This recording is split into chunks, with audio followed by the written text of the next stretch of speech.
I'm glad you know how to do all of this. I have no idea any of these things. I've had like recently, like the last 3 semesters, all we've used was Google Hangouts. So it's like the first semester it was a struggle, but Well, now. good. We picked the right group.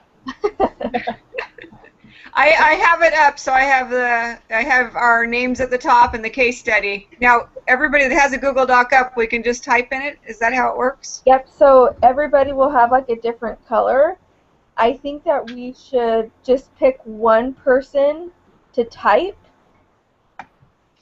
Um, that way, like, just one person is in there, but all of us can see it. Does that make sense? Yeah, who wants to do that? Who else are we waiting for? I still haven't been able to pull it up. I don't. Okay, are you my email? I went to my email and I didn't see it.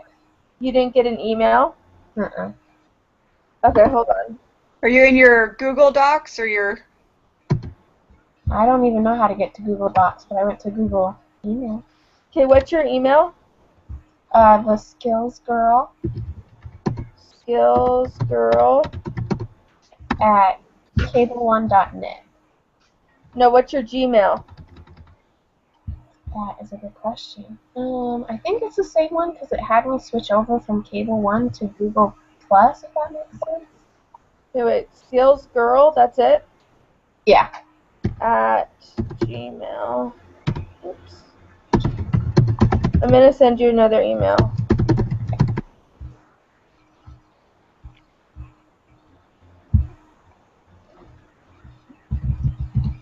So check your Gmail.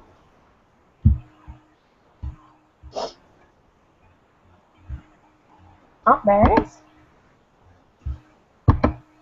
Perfect, thank you. Sorry I have such a hard time with this. No, you're fine. It's a lot to get used to. Okay, so who wants to be a scribe, I guess? Who wants to do what? Who wants to do all the writing? Julie, you're a good writer. I am? Oh, thank you. I've enjoyed reading everything you've written so far. Do I have to type it while we're talking? I don't mind typing it up late. Like, I'd rather take notes by hand and then type it up later and send it back to everyone. Just because if I'm switching between the document and talking to you guys, I think I'm going to struggle. But I'm happy to take notes by hand and then type it up later, if that's okay. We'll have this recorded, so you can come back. Okay. So this is how Google works. So, like, this meeting will be posted on all of our Google Plus homepages. Okay. So, like, if you want to go back, and if you can't find it on yours, sometimes it's harder to find on yours, like, just type on mine because I'm starting it. You'll be able to find it. Okay. Yeah, that's fine. I can type my name in. I can do that if I send it out later. I just didn't want to try to type and keep up with the conversation at the same time. Perfect. Okay, right. so how do we want to do this? Like, do we each want to read, like, what we have, or should we just have a conversation? What do you want to do? I think we should go in order and have a conversation about each bullet point. Okay. Kind of bring it in, because I think we'll all have different things regarding each one, and then if Julie's taking good notes on that, then we'll hit every aspect of each one of the bullet points. And Julie, we can also like email you, or because we're all on the Google Docs, if we are like, oh, that's really good, I think that should be included, we can just go ahead and copy and paste that into the Google Docs so we know that it's going to be added. That's perfect. Yeah, that's perfect. Okay. And before, so will Julie be the one that's submitting our assignment to the teacher with all of our names on it? Because it just gets submitted once, correct? Right, it's just submitted once. So we can all view it before it gets submitted. I'll send it to everyone before I submit it. So that way you can change things or add things or tell me something I missed or whatever else. Okay. And then it has to be submitted in a Word doc, not in a Google Doc for the assignment. And that's easy. Julie, if you don't know how to do that, I can submit it because I know how to convert it. Okay. So once I it's think in I know how to Google do that. Doc, I can just submit it. Okay. Okay, so who wants to start? Well, I don't know if we need to summarize the case. I think we understood the case, right? I mean, Yeah. I had like a really long description. I had a hard time finding a brief because there was so much that happened that I think that it was relevant to the case to be shown in the, did anybody have a brief description? Mine's about a little longer than a paragraph. What about everybody else? we need to sum it up in the assignment. I'm just saying I don't know how much we need to sum it up right now. I think we got the case. But what Okay, were the things you wanted to hit, you know? Because mine was pretty short, about a paragraph. Okay. Yeah, why don't we just all view the summary after it's over, and if we feel that Julie needs to add anything, then we could, we'll send her a message. Perfect. All right, sounds good. Okay. So let's go to the first other bullet point. Sorry, I'm struggling this morning. Okay. List any principles or concepts from the course that can be applied in offering help or direction for this family. I thought it was interesting that they never talked about it, like that it had been so long since they brought it up again.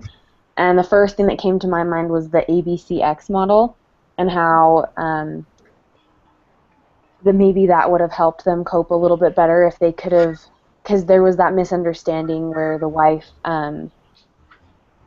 Janet, didn't know that her husband didn't know that the baby had passed away.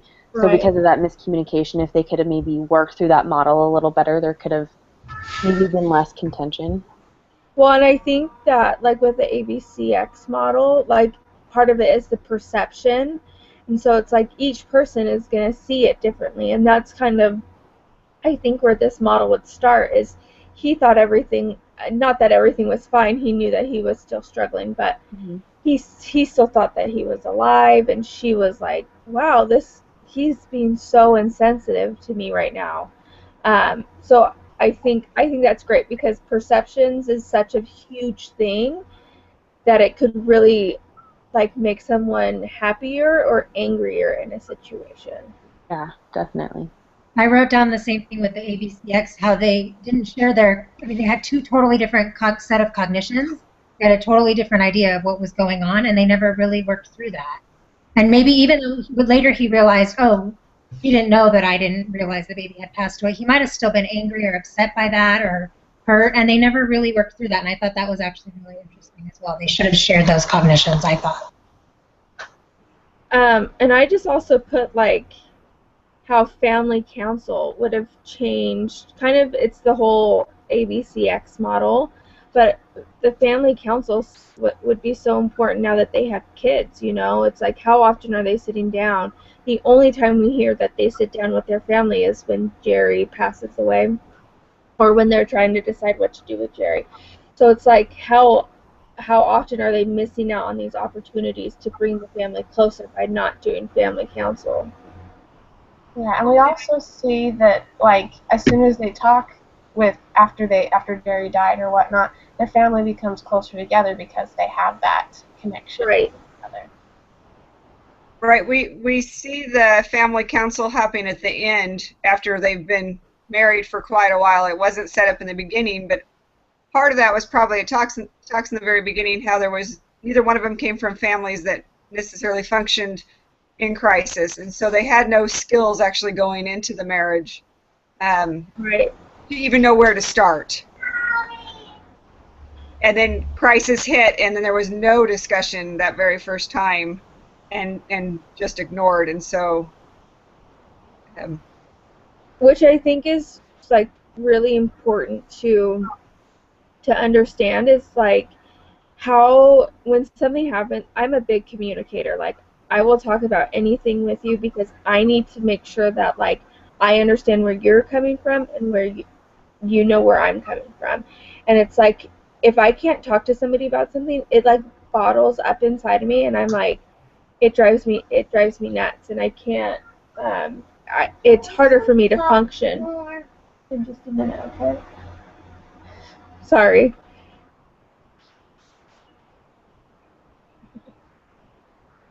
Another thing I noticed, a principle that we were just studying this week was about being mindful, and it seems like it took Jerry passing away, and then they plugged into their life. Before Jerry had passed away, they were kind of going through the motions. They were busy with work. She was busy with the kids. When Jerry passed away, the dad said something about how, now I realize I don't have forever with these kids. We don't know how long we have them. And suddenly they can be present in the moment, and they weren't before. Yeah, I have a quote actually. I'll paste it into the Google Docs just so everyone can read it. Not that it's that important, but it says, before we begin, this is from chapter 3 of the reading this week. It says, before we begin, we have one final bit of advice. With any of these practices, the deepest healing occurs when you come to terms with the way things are. This might mean simply noticing and acknowledging stress or anxiety rather than falling into old patterns of running away from it. You may discover that by embracing your fear, you find your heart. And I think that's the biggest problem with this family, is they just kept running away from it. They were like, something would happen and they would never address it and they would never get to it, and they'd be like, okay, we're done. You know, it'd be like, it would happen and then nothing else happened. So they needed to learn to go back to the mindfulness. They need to learn to, yes, this is how things are, but how can I feel better about it? When we look at Ku's profile of trouble, he asked the 4 questions. How does a family solve or not solve its problems? So with this family in the beginning, they chose to not solve the problem by not discussing it or not talking about it. And then he asked, what happens to the structure of the family when trouble occurs? And we noticed Jeanette went to her mom for the help instead of to her husband. And so we're able to notice some of those things. His next question was, what internal stresses are set up and what change in role evaluation takes place because of the family of action? And what I noticed in this family, at least in the beginning, was Dad took the role of, I just need to provide for my family, go to work, go to work. And the mother took the role of, I'll take care of the kids, instead of coming together. Is that how you guys saw it? Yeah. Mm-hmm. Yeah. And I think you pointed out a great point that it can go to another bullet point about relationships. How she decided to turn to her mother instead of her husband and her family. Like, that could be very damaging. It also talked about her turning to her daughter from her first relationship as a place to go as well, instead of to the husband.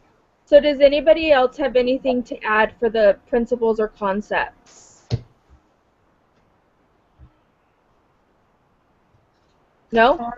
I probably have, like, coping with stress. I don't know, like, you know, those stress strategies that you can, like, manage your time and whatnot, so they can use those in their relationship. Well, that is another bullet point, so we'll get to that. So the next one is list relevant risks, dangers the family and its members face.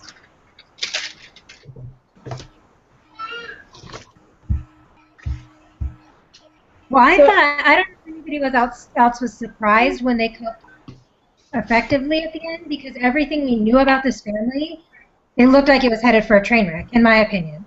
So I thought this is all very risky. If Jerry passes away, they're never going to make it. So I thought that they were at huge risk because of the path set up in the past. And I was wondering, why did they suddenly shift?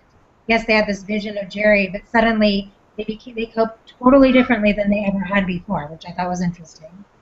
Well, I think, like, with that was the family council. Like, just, like, being able to talk about their feelings. I think that they were able to be like, wow, we are actually a family unit. We are not individuals just living together.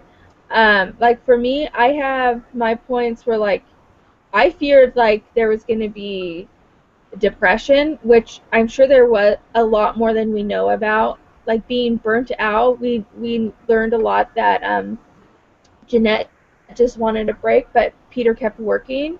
And so he could get burnt out easily from work. and she can get burnt out easily. You know, it's good for us moms to get a break, and the fact that they don't talk about anything, that they just let their feelings be bottled up, which is very unhealthy.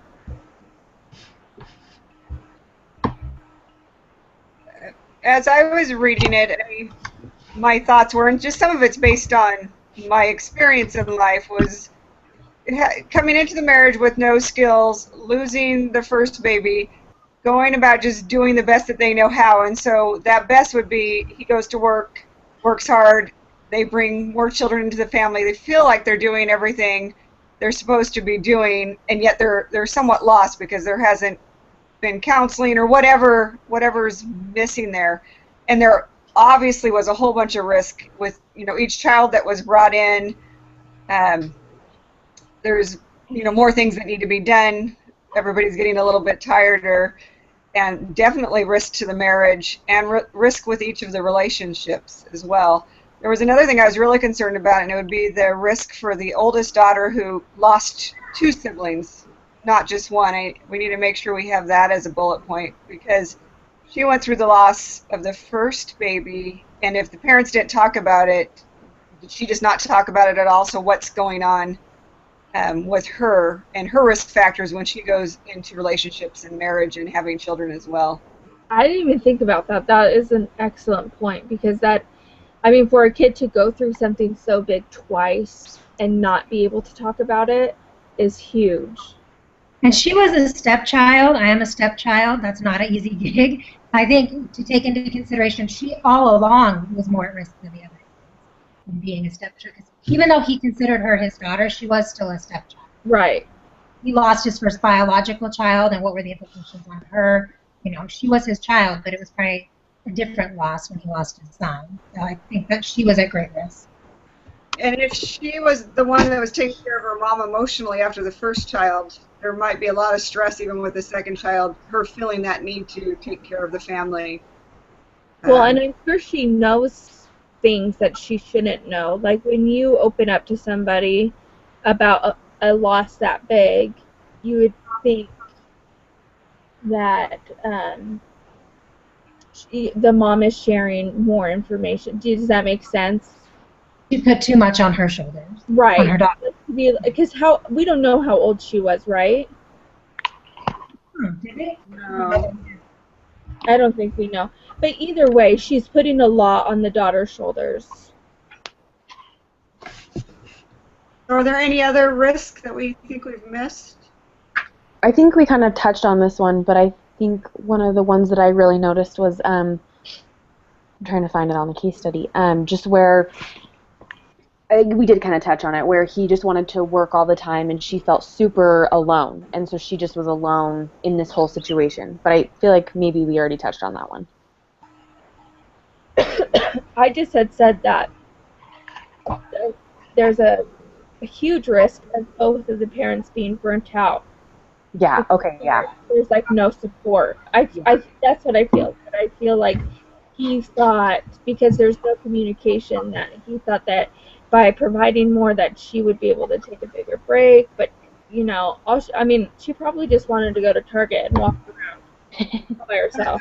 I guess the point there is the risks that come in is, I mean, they could each look for outside people to meet some emotional needs. Right. Or to meet fun, or even turning to friends. Parents can start coming away from the family because they need that space, or they need something else. So yeah, there are some risks there that obviously happen in marriages when the stress is so high. So like the risk of a potential partner. Mm-hmm. That's And there's probably a risk too with the children as well, not knowing what they're getting involved in. If dad's working all the time and mom's just trying to keep up. I know my cousin, I have a cousin that's one of 13, and she said her mom was so busy she never knew where she was at or what she was doing. And so that would be a risk as well, as not being able to, know where your kids are at or what they're doing. Another one with the kids, they were fighting a lot and picking on each other, so they could have hurt one another really badly one of these times if they got too too violent, too stressed out. So. Well, it just goes to show that there was no communication build-up in the house. Everybody just turned to fighting. It was just easier to express their feelings. It was just easier to express their feelings with screaming, because that's everything that was bottled up was probably coming out each time they were fighting.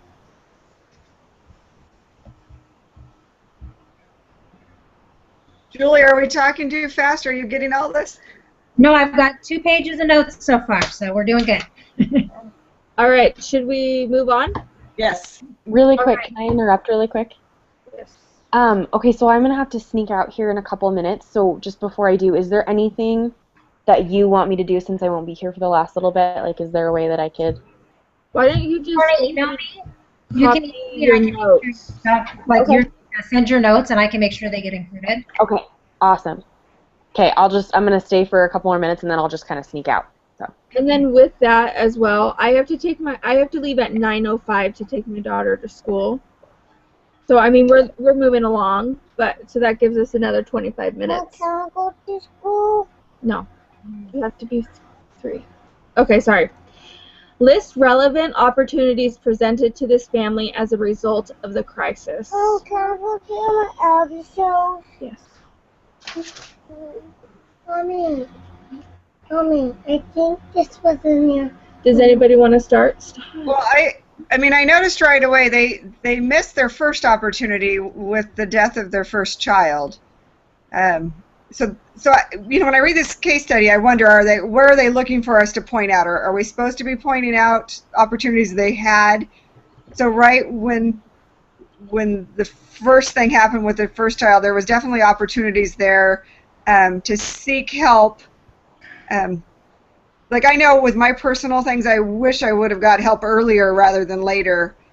And so, is there outside family? Are there friends? Is there anybody that could have came in and encouraged that? Was there an opportunity there that was missed? And maybe back in the 60s or whenever this took place, at the hospital there probably wasn't even the appropriate help, whereas now they do have caseworkers that come in and talk to families right away and do encourage discussion and different aspects. So I think there was an opportunity missed right there in the beginning. Well, like you said, I think that there in this case study, I think that there's a lot of missed opportunities. Like what could have been changed? What I think every time I went, like when I read through the case study a couple times, and I'm like, this is what they should have done there. This is what they should have done here. This is hopefully. I just feel like because Peter and Jeanette didn't come from a strong family to begin with, is that they just started off with missed opportunity. They never learned to talk about their feelings until later on when all this tragedy was happening. Right. I think some of the opportunities that did come was the older brother giving the eulogy. Yeah. That was an opportunity that he took upon himself to help his family and to help himself. Well, and they also had the opportunity finally at the end to one, have a family council to make an important decision about Jerry's life. And then when it was presented to them by the doctor, they also had the opportunity to help somebody else and then to find out it was a family member. So it's like, I think that there was a greater opportunity there because it was a family member. Anyone else? I thought they, well, I agree with that. I think that I like that it was a family member to help them see the value in. And also, we learned about this week about stress responses versus stress reactions. And in the beginning, they kind of reacted with a stress response. The dad's response was just to work and work and work. And then they later, instead of just responding to it, they reacted by, what I wrote down is they went from, hold on now, I forgot what I wrote. We went from providing a living to creating a life, and one was just a reaction and one was a genuine response. He thought it through and responded to the situation. That was an opportunity that they took. That's a great point. Yeah, it's excellent.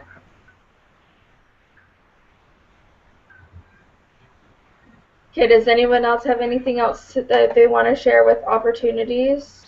Kind of on the outside, they can help others going like through the same trials of a child and stuff like that. They can help them get through it because they went through it, and so that's kind of an external look on how they can help others. Yeah, I had put that in the last bullet point, the additional resources. Yeah, seeking grief counseling, the different things that probably nowadays would be very much offered, might not have been available back then. But they could start it. I mean, it might be an opportunity for them to be able to help the society around them, the kids with other kids that might have lost a sibling or something of that nature. That's a really good point, actually. I didn't think about how they could have done things in the outside. But when do you think they would have noticed that opportunity? At the end? Yeah, probably at the end. After they went through it all and they were able to look back and talk about it. And then they'd be able to say, okay, we need to make a change. How can we help other people Well, I think through this?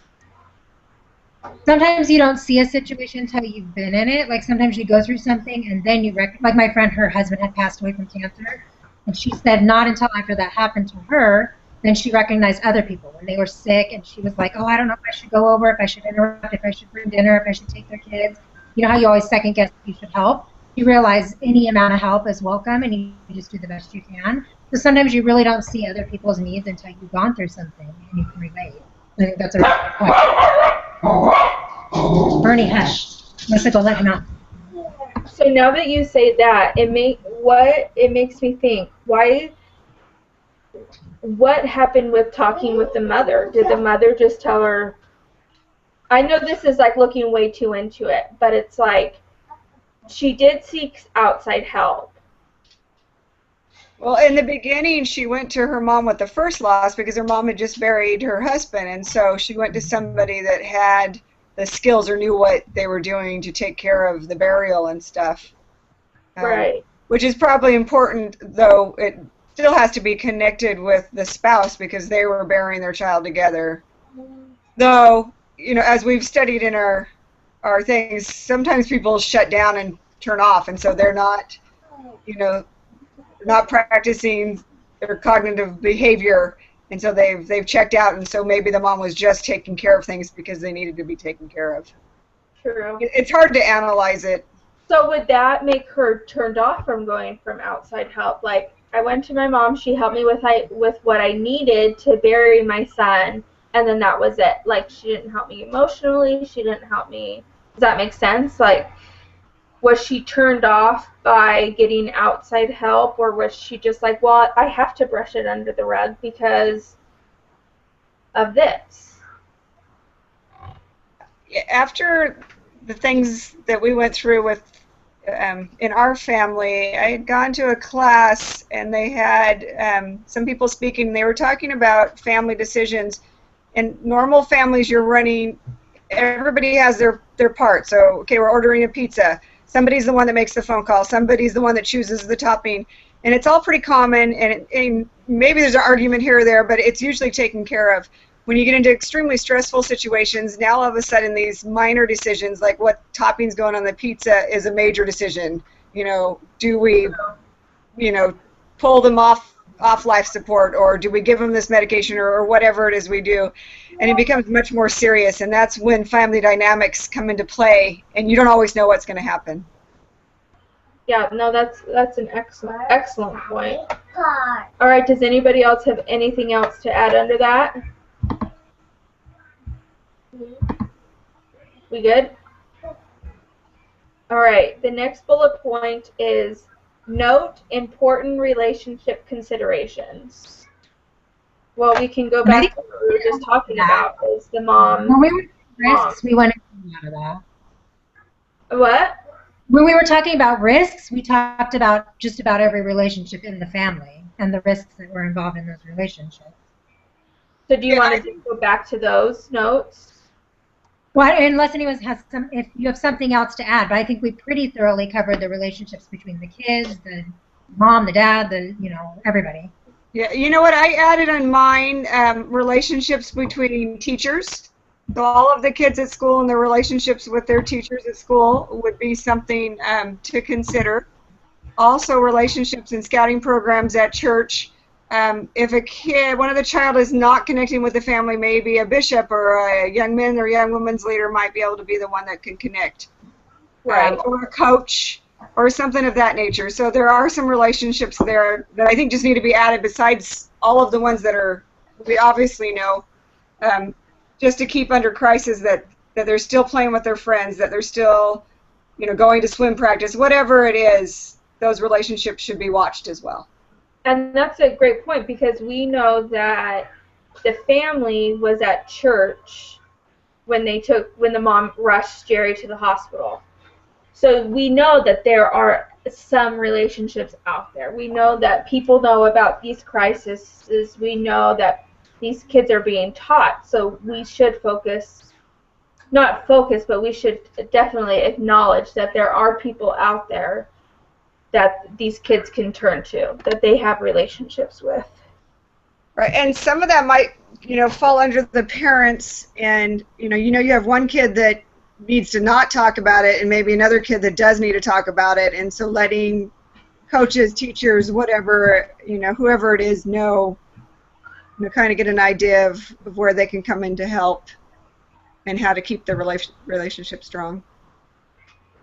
I think they all just need to acknowledge each other's pain as well, because the parents are probably scared to death of losing another child, so maybe they're a little more protective of their children. The children need to be considerate of what their parents are going through, but they also need to be considerate of what their children are going through because they've also lost a sibling. So they all just kind of need to be aware of what the other one, they're not in it alone, they're all going through something different.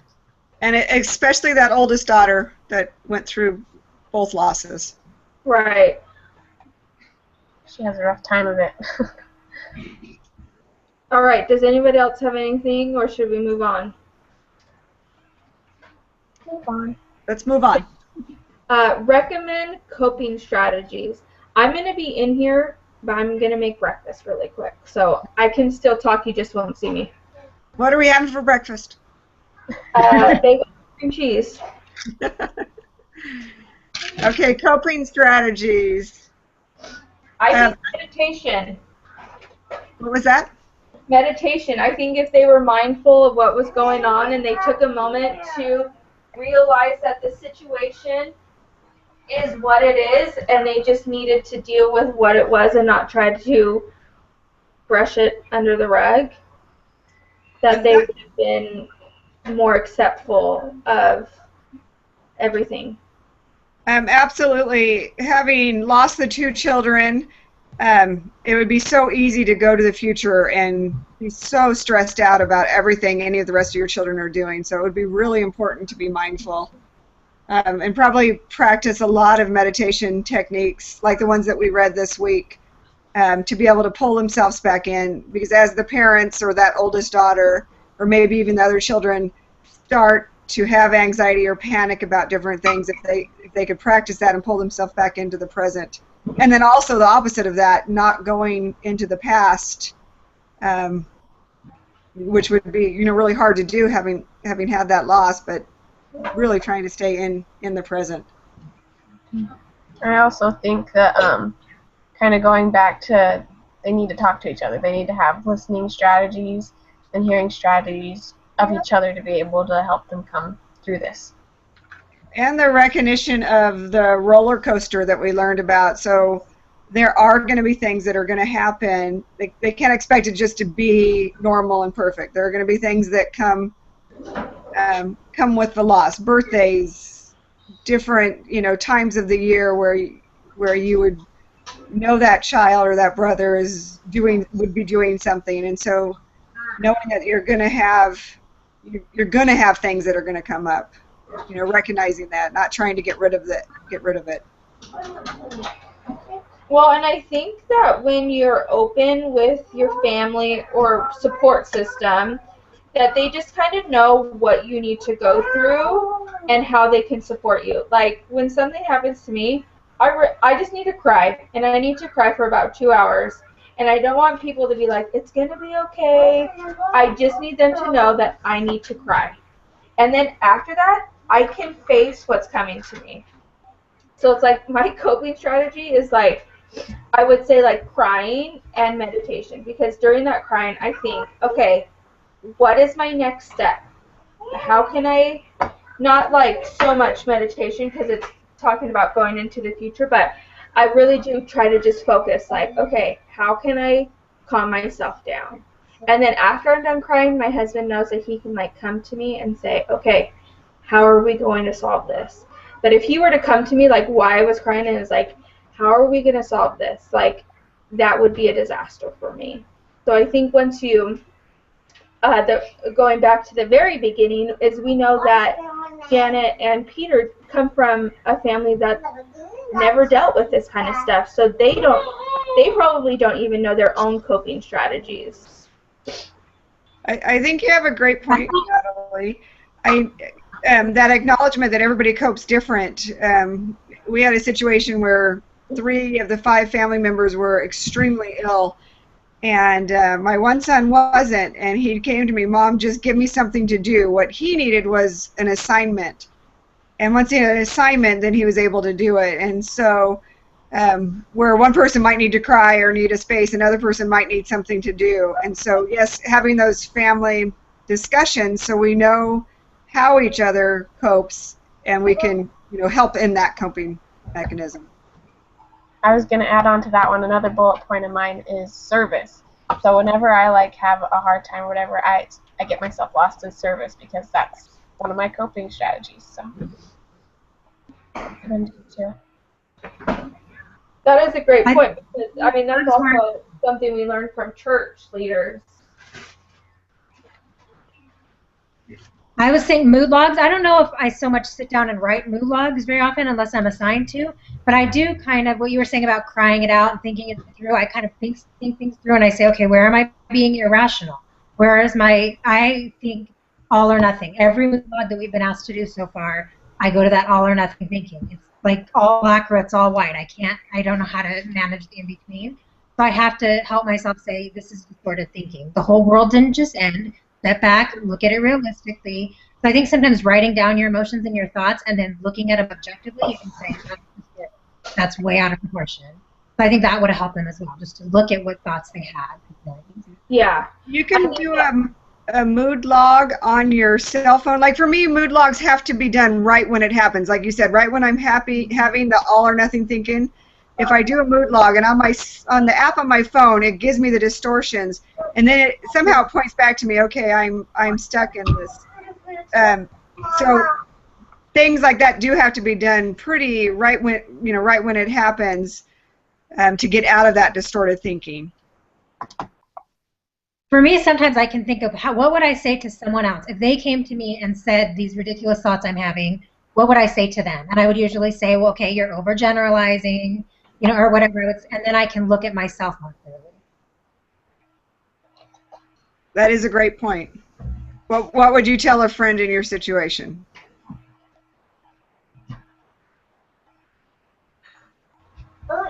Sorry, we're having a meltdown over here, so I'm muting my microphone. But with what Julie was saying, I am all for nothing too. My daughter Harper has kidney issues, and we kind of go through moments of blindness, I would say. And in those moments, I am like, the worst possible scenario is happening at this moment. And it's same thing with the mood log. It's like, it's better for me to like mentally think it than to write it down. Because like that's just another distraction to me. Then I get like stressed out and I'm like, how come I'm not writing all of this down? How come I don't know all of my thoughts? I just want to be able to like say, I'm angry, I'm upset, I don't know what's going to happen. And so I think that we should be able, like with coping, to I'm trying to think what I'm trying to say here. It's like everyone is going to cope with different situations every time. Like yes, every time something happens with Harper, I think the worst case scenario, but it's not always the same outcome. Mommy, I'm gonna throw up. Okay, well then you can just stay home from school. So, are we on recommended coping strategies? Is that where we're at? Yeah. Julie, do you think we have enough? Yeah, we have a lot. We covered every aspect? I think we've covered, yeah. I'm not seeing anything else unless somebody has something we haven't said. Nope, I have All nothing right, else. let's move on. So, recommendation to supporting and involved parties. Mommy, can you hear me? Oh, can you fix that? No, you're gonna throw it. This is what I had said earlier about the outside world where they can come in and help. Definitely for this family with the death of a child, at least in today's society, there would be at the hospital and through church there would be support that way. I would just say that people need to be there to listen and to help them. Like you said, like you're crying, you just need to cry, and then you're like, okay, I need to listen. Talk it out. When we were in the hospital for an extended amount of time with one of our sons, a neighbor and a member of our ward just texted me and says, "We're mowing your yard today," and they just went in and handled it. Also, we're bringing your other kids out to the hospital. It was a couple hours drive, and they just kind of took care of it. I know there needs to be communication with with families, but sometimes things just have to be taken care of as well.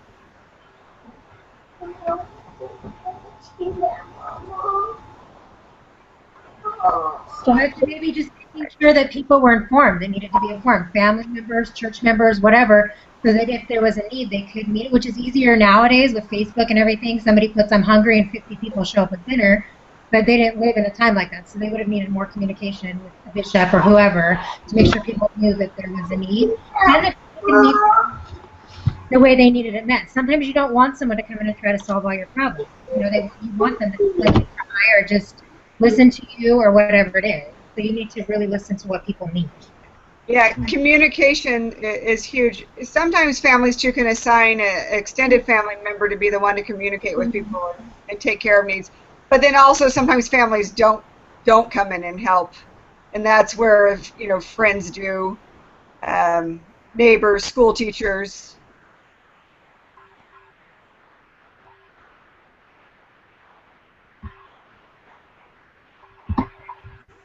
The other thing that I put down was really, and this, this has always been a me thing, so it might not be an everybody thing, but being sensitive to the needs of the children and keeping up with their schedules or things that they might not want to miss.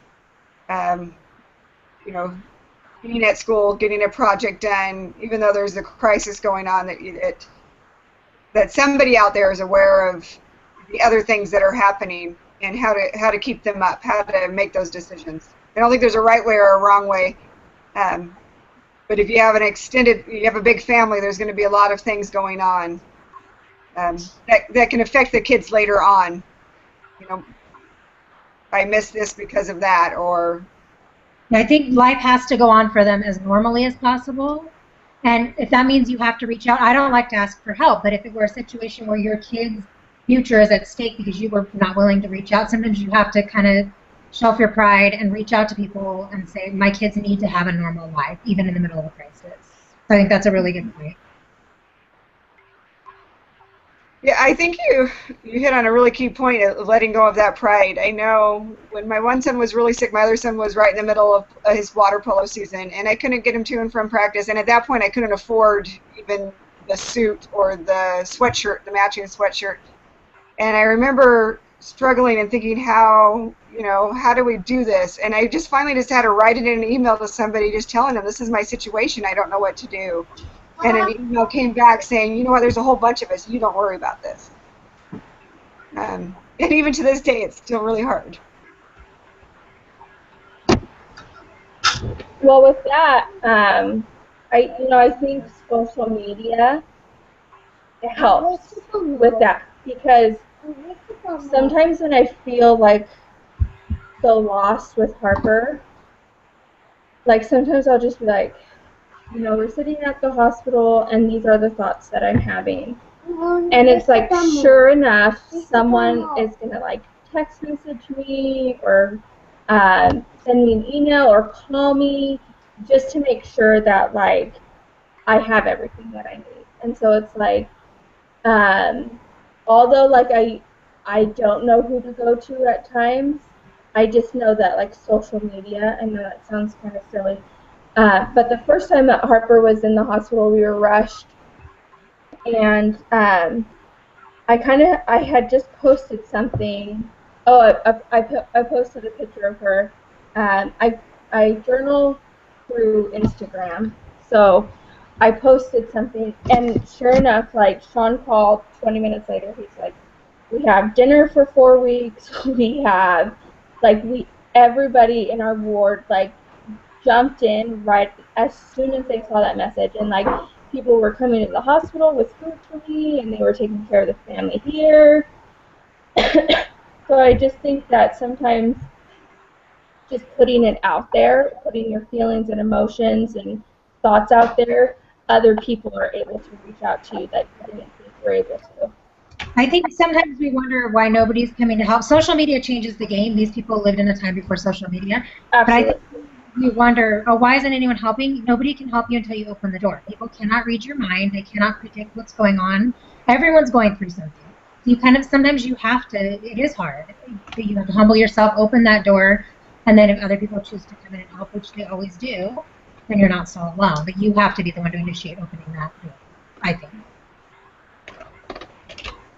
I agree. I think we tend to want to be on the helping side. I want to be there helping others and not in the need of help. But in reality, everybody at some point is going to need help from other people. And so, and unless we voice what's going on, there's no way for anybody to know. Okay. Can we move on to our next bullet point? Yes. I think that's it, right? Is that just additional resources? Just additional resources. I put counseling. Yeah, counseling. We've already talked about like going to the church, going like maybe the hospital has a program. Definitely like a grief, like a family grief support group. Right. Might be helpful. There And might also be financial issues that they would need to talk to family members or other people about. You know, probably not having insurance to bury a child or different things like that. So there might be some outside support there that is needed. Well, and just like what Julie had said in the last one, people aren't mind readers. So like, in order for us to get any outside help, we have to be able to open up to people. So it's like, you know, if I open up to Julie, you know, she may have a brother who owns a cemetery that would give me a disc. You know what I mean? It's like people aren't mind readers, and you don't know what other people can help you with until you really engage in their help.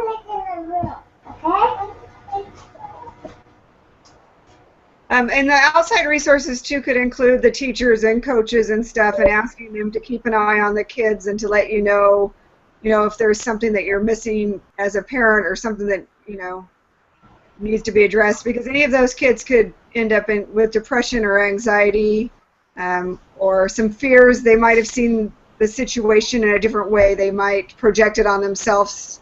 If they get a cold or they get sick, they might think, oh, I've got the flu and I'm going to die.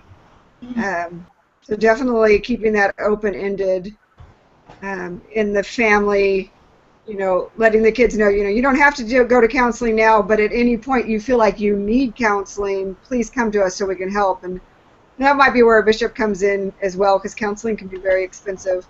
Right. What do we need to do with the family? What would be some good ways, to discuss this? And having that open relationship.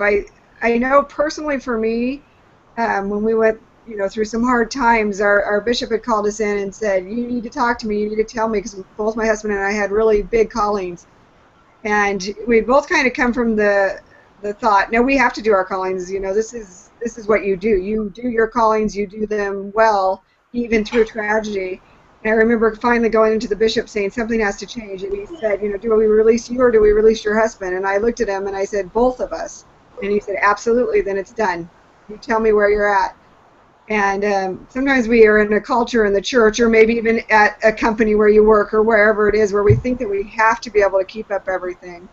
And so taking advantage of some outside sources and being okay knowing that there has to be limits. Like, I can only do this much right now, or I'm grieving, or, you know, whatever is going on, and being open to recognize that with work, with church, with school. You know, if you're in school having to take, you know, fewer classes, whatever it may be, to you know, work through the crisis. Awesome. Okay, does anybody else have anything to say, or are we good? I think we're good. I think we're All good. right, awesome. Okay, Julie, I will post this in just a minute. Or no, it will already be posted. So if you have any questions, just email me. I always have my email up. Okay, so if you want to send me, since we didn't talk about summarizing the case, if anyone has a really awesome summary that you want to send, just to make sure I hit everything, let me see what we got for summaries, and then I'll type up what we have, and then I'll send it out, and we can see if I missed something that you really wanted to add, or if you didn't say something during the meeting that you really want to add, then email it to me, and I'll make sure it gets in there. Perfect. Are you good, Julie? We're not putting too much pressure on you? No, I'm okay. I'm okay. I actually already have all these notes. I have like 6 pages of notes from us sitting here talking, so I think we'll have a lot to say. So I think we'll be okay. Okay. Awesome. All right, thank you guys. Okay, it was fun. All right, bye. Okay, bye. Okay, let's go.